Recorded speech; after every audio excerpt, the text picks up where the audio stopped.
Points book ಮಾಡಿದ್ದೀನಿ sir ನಾನು. Okay. So ಹೇಗಿದೆ ಸರ್ ಅನಾಲಿಸಿಸ್ ನೀವು ಮಾಡಿದ್ದೀರಾ ಓನಕ್ಕೆ?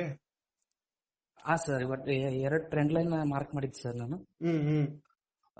ಫಸ್ಟ್ 9:15ಗೆ ಅದು ಟ್ರೆಂಡ್ ಲೈನ್ ಬೇಕಾಗಿತ್ತು ಸರ್. ನಾನು ಇದ್ರ ಮೇಲೆ ಸೆಟ್ ಮಾಡಿಟ್ಟೆ ಸರ್, ಬೈ ಮಾಡಿ. ನಿಮ್ಗೆ ಗೊತ್ತಾ ನೀವೇ ಬೈ ಮಾಡೋದು, ಎಲ್ಲಿ ಬೈ ಮಾಡ್ಬೇಕು ಅಂತ ಗೊತ್ತಾ ನಿಮ್ಗೆ? ಹಾ ಸರ್. ಸ್ಟಾಪ್ ಲಾಸ್ ಗೊತ್ತಾ? ಆಮೇಲೆ ಇದು ಗೋಲ್ಡ್ ಶ್ರೀಲಕ್ಷ್ಮಿ ರೇಖೆ ಅದನ್ನು ಇಟ್ಟಿದೆ ಸರ್.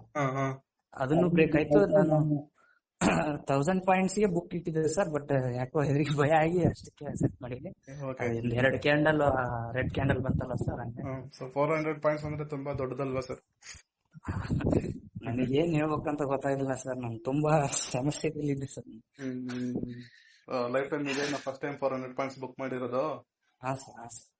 ವೆರಿ ಗುಡ್ 400 ಪಾಯಿಂಟ್ಸ್ ಅಂದ್ರೆ ಇಟ್ಸ್ ವೆರಿ ಬಿಗ್ ಸರ್. ತುಂಬಾ ಸುಮಾರು ಜನರಿಗೆ ಇದು ಡ್ರೀಮ್. ಓಕೆ, ಬಹಳ ಯಾಕೆ ಅಳ್ತಾ ಇದ್ದೀರಾ? ಹಾ ಸರ್. ಯಾಕೆ ಸರ್ ಅಳ್ತಿರೋದು? ಅವತ್ತು ಒಂದ್ ಮಾತಂದ್ರಲ್ಲ ಸರ್, ನೀವು ಏನ್ ಸಮಸ್ಯೆ ಇದ್ರು ಮಾತಾಡಿ ನೀವು ಅಂತ ಅಂದ್ರಲ್ಲ. ಹೌದೌದು, ಹೇಳಿ. ಬಹಳ ಸಫರ್ ಮಾಡಿದೀನಿ ಸರ್ ಲೈಫ್ ಅಲ್ಲಿ. ನನ್ ಹಣೆ ಬರನ ಸರಿ ಇಲ್ಲ ಅನ್ಸ್ಬಿಟ್ಟೆ ಸರ್. ಮನೆಯಲ್ಲಿ ಹೇಳಕ್ಕಾಗಲ್ಲ, ಎಲ್ಲಾ ರೀತಿಯಿಂದನೂ ಸಮಸ್ಯೆ ಸರ್. ನಾವು ಎಲ್ಲಾ ಕಡೆಯಿಂದನೂ ಸಮಸ್ಯೆ ಇರೋದು ಸರ್. ಬಟ್ ಇವತ್ತೊಂಥರ ಏನೋ ಮಾತಾಡ್ಬೇಕು ಅನಿಸ್ತದ, ಹಂಗಾಗೈತಿ ಸರ್. ಮತ್ತೆ ನಿಮ್ ಏನು ಡಿಸ್ಟರ್ಬೆನ್ಸ್ ಆಗಿದೆ, ಸಾರಿ ಸರ್. ನನಗೇನ್ ಡಿಸ್ಟರ್ಬೆನ್ಸ್ ಆತರ ಏನಿಲ್ಲ ಸರ್. ನನ್ನ ಸ್ಟೂಡೆಂಟ್ ಜೊತೆ ನನ್ಗೆ ಮಾತಾಡಕ್ಕೆ ಏನಿಲ್ಲ ಸರ್ ಡಿಸ್ಟರ್ಬೆನ್ಸ್. ಪರವಾಗಿಲ್ಲ. ಸೊ ಕೂಲ್ ಆಗಿ ಏನು ಆಗಲ್ಲ ಸರ್, ಆಯ್ತಾ? ಅಲ್ಬೇಡಿ, ಆಯ್ತಾ? ಟೆನ್ಷನ್ ತಗೋಬೇಡಿ ಸರ್, ಏನು ಆಗಲ್ಲ. ಸಬ್ಜೆಕ್ಟ್ ನ ಯೂಸ್ ಮಾಡ್ಕೊಂಡು ಮಾಡಿ. ಇವಾಗ ಶ್ರೀಲಕ್ಷ್ಮಿ ಟ್ರೇಡಿಂಗ್ ಅಕಾಡೆಮಿ ಬಂದ್ಮೇಲೆ ಪ್ರಾಫಿಟ್ ಆಗ್ತಿದೆ ಹೇಗೆ?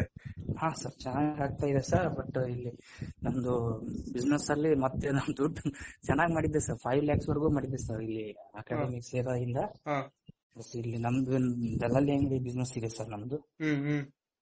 ಅಲ್ಲಿ ಮಾರ್ಕೆಟ್ ಅಲ್ಲಿ ಎಲ್ಲ ಒಬ್ಬನ ಗಂಟು ಹಾಕಿದ್ ಸರ್, ಮೇಸ್ ಟ್ರೇಡರ್. ಅದ್ರಲ್ಲಿ ನಮ್ದು ಹೋಯ್ತು ಸರ್. ಅದಕ್ಕೆ ಹೇಳಿದ್ವಿ ಸರ್, ನನ್ ಟೈಮೇ ಸರಿ ಇಲ್ಲ. ಹೆಂಗಾರ ಒಂದ್ ರೀತಿ ಸೆಟ್ಲ್ ಆಗೋಣ ಅಂತ ನಾವು ಪ್ರಯತ್ನ ಮಾಡ್ತಾ ಇರ್ಬೇಕಾರೆ ಯಾರಾದ್ರೂ ಒಂದ್ ರೀತಿ ಸಮಸ್ಯೆ ಬರ್ತಾ ಇದೆ. ಏನಾಗಲ್ಲ ಸರ್, ನಿಮ್ಗೆ ಸಮಸ್ಯೆ ಬರ್ತಿದೆ ಅಂತ ಆತರ ನೀವು ನೆಗೆಟಿವ್ ಆಗಿ ಥಿಂಕ್ ಮಾಡ್ಬೇಡಿ. ಇವತ್ತಿಂದ ನಿಮ್ಮ ಟೈಮ್ ಚೆನ್ನಾಗತ್ತೆ ನೋಡಿ, ನಾನು ಹೇಳ್ತಾ ಇದ್ದೀನಿ, ಆಯ್ತಾ? ಬುಧವಾರ ಆಶೀರ್ವಾದ ಮಾಡ್ಬೇಕು ಸರ್. ಖಂಡಿತ ಸರ್, ನನ್ನ ಸಪೋರ್ಟ್ ನಿಮ್ಗೆ ಯಾವಾಗ ಇರುತ್ತೆ, ಅಲ್ಬೇಡಿ. ಓಕೆ, ಗಂಡ್ಸ್ ಅಲ್ಬಾರ್ದು, ಆಯ್ತಾ? ಸೊ ಏನು ಆಗಲ್ಲ, ಓಕೆನಾ ಸರ್? ಅವೆಲ್ಲ ಇದೀವಲ್ವಾ, ತುಂಬಾ ಚೆನ್ನಾಗಿ ಇವಾಗ ಹೇಗೆ ಮಾಡ್ತಿದ್ದೀರಾ ಹಾಗೆ ಮಾಡ್ಕೊಂಡು ಪ್ರಾಪರ್ ವೇ ಅಲ್ಲಿ ಹೋಗಿ, ಆಯ್ತಾ? ಸೊ ಎವ್ರಿ ಡೇ ಈ 400 ಪಾಯಿಂಟ್ಸ್ ಬರುತ್ತೆ ಅಂತ ಗ್ಯಾರಂಟಿ ಇರಲ್ಲ. ಸೊ ಡೈಲಿ ನಾವು 50 to 100 ಪಾಯಿಂಟ್ಸ್ ಬುಕ್ ಮಾಡ್ಕೊಂಡು ಆಚೆ ಬರ್ತಾ ಇರಬೇಕು, ಆಯ್ತಾ? ಇವತ್ತೆಷ್ಟು ಪ್ರಾಫಿಟ್ ಆಯ್ತು ಸರ್? 44,700.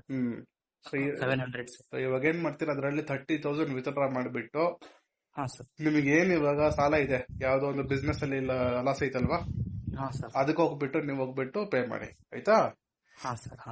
ಸೊ ಚೆನ್ನಾಗಿ ಮಾಡ್ಕೊಳ್ಳಿ ಸರ್. ಈ ಒಂದು ಕಾನ್ವರ್ಸೇಷನ್ ಸ್ಟೂಡೆಂಟ್ ಜೊತೆ ಇವಾಗ ನಾನು ಮಾತಾಡಿದ್ದು. ಒಂದು ಟೀಚರ್ ಅಥವಾ ಮೆಂಟರ್ಗೆ ರಿಯಲ್ ಹ್ಯಾಪಿನೆಸ್ ಸ್ಟೂಡೆಂಟ್ಸ್ ಸಕ್ಸಸ್ ಆದಾಗ ಬರುತ್ತೆ. ಈಗ ನನಗೆ ಆ ಒಂದು ಫೀಲ್ ಇದೆ. ಸೊ ಡೈಲಿ ನಾನು 100 ಪಾಯಿಂಟ್ಸ್ ನ ಕ್ಯಾಪ್ಚರ್ ಮಾಡ್ತಾ ಇರ್ತೀನಿ ಸೆನ್ಸೆಕ್ಸ್ ಅಲ್ಲಿ. ನನ್ನ ಸ್ಟೂಡೆಂಟ್ಸು ಸಹ 100 ಪಾಯಿಂಟ್ಸ್ ಕ್ಯಾಪ್ಚರ್ ಮಾಡೋ ರೀತಿ ನಾನು ಮೆಂಟರ್ಶಿಪ್ ಮಾಡ್ತಾ ಇದ್ದೀನಿ. ಈಗ ಇವತ್ತು one of the student 447 points book ಮಾಡಿದ್ದಾರೆ.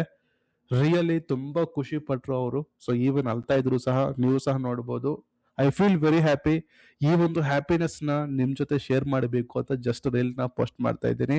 ಸೀರಿಯಸ್ಲಿ ಇದು ನನಗೆ ಒಂದು 5 years ಆದ್ಮೇಲೆ ಈ ಒಂದು ರೀಲ್ ನಾನು ಮತ್ತೆ ಲಿಸನ್ ಮಾಡ್ತೀನಿ. ನನಗೆ ತುಂಬಾ ಖುಷಿ ಆಗತ್ತೆ.